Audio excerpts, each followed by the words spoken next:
Hello guys, welcome back to Tassel Park channel. நான் உங்கள் தோழி. இன்னைக்கு நம்ம பார்க்க போகிற ரெசிபி என்னன்னு பார்த்தீங்கன்னா உடுப்பி தக்காளி தோசை ரெசிபி தான் பார்க்க போகிறோம். வீட்டில் பார்த்தீங்கன்னா தோசை மாவு இல்லாத சமயங்களில் இந்த ரெசிபியை நம்ம குயிக்காக பண்ணிடலாம். மார்னிங் பிரேக்ஃபாஸ்ட்டும் ஈஸியாக முடிஞ்சிடும்.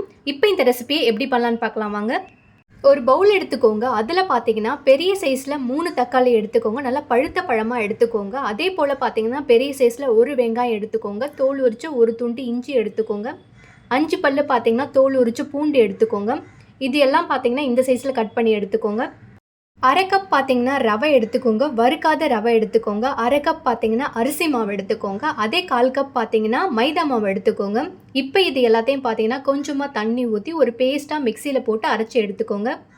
அரைச்சி எல்லாத்தையும் ஒரு பெரிய பவுலில் ட்ரான்ஸ்ஃபர் பண்ணிக்கோங்க. அரை ஸ்பூன் பார்த்தீங்கன்னா சீரகம், அரை ஸ்பூன் உப்பு ஆட் பண்ணிக்கலாம். 1/4 ஸ்பூன் பார்த்தீங்கன்னா காரத்துக்காக ரெட் சில்லி பவுடர் ஆட் பண்ணிக்கிறேன். 1/4 ஸ்பூன் கடுகு. இது எல்லாத்தையும் போட்டு நல்லா மிக்ஸ் பண்ணி எடுத்துக்கோங்க. மிக்சியில் அரைச்சதுக்கப்புறம் மாவு பார்த்தீங்கன்னா இந்த அளவுக்கு திக்காக இருக்கும். இப்போ இதில் கொஞ்சமாக தண்ணி ஊற்றி தண்ணியாக வர அளவுக்கு நம்ம மாவை கரைச்சி எடுத்துக்கலாம். இப்போ இது நல்லா மிக்ஸ் பண்ணதுக்கப்புறம் மூடி போட்டு ஒரு 15 நிமிஷம் இதை ஊற வச்சுக்கலாம்.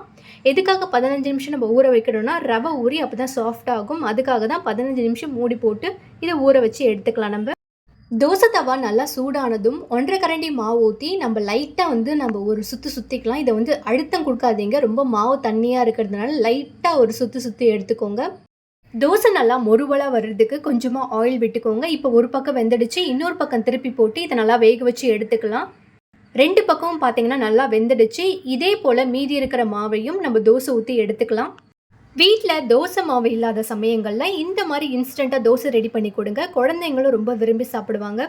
அவ்வளோதான் கைஸ், சூப்பரான உடுப்பி தக்காளி தோசை எப்படி பண்ணுறது நான் இன்னைக்கு உங்களுக்கு செஞ்சு காட்டினேன். இதே போல் ட்ரை பண்ணிவிட்டு உங்கள் ஃபீட்பேக்கை எனக்கு ஷேர் பண்ணுங்கள். நானும் பார்த்து தெரிஞ்சுக்கிறேன். மார்னிங் பிரேக்ஃபாஸ்ட்டுக்கு பார்த்தீங்கன்னா இந்த தோசை குயிக்காக பண்ணிடலாம். டேஸ்ட்டும் சூப்பராக இருக்கும். பாய் கைஸ், நான் உங்கள் தோழி. அடுத்த வீடியோவில் சந்திக்கலாம்.